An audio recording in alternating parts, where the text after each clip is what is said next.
down here at his company. He's going to explain to you a little bit today what a pattern maker is. So go ahead, Robin.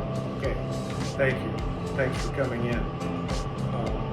Pattern making has been around for as long as the castings have been around, which is quite a long time.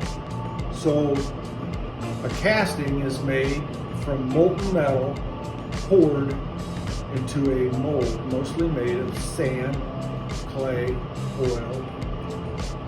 That mold had to be made from something to get its shape, and that is called a pattern.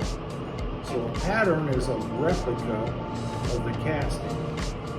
So a pattern maker uses, a long time ago, drawings, blueprints, and he would make these patterns by hand, mostly out of wood, and sell that to a foundry. And the foundry would make multiple molds off of just one pattern and pour molten metal in those molds. The metal solidifies, break away that molding sand, you got a casting ready to be machined and used.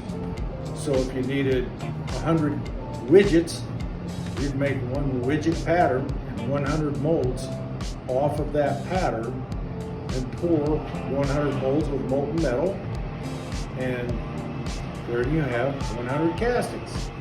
So that's basically what a pattern maker does. Very good. Thank you very much. I appreciate seeing what you do here at Microtek. Thank you.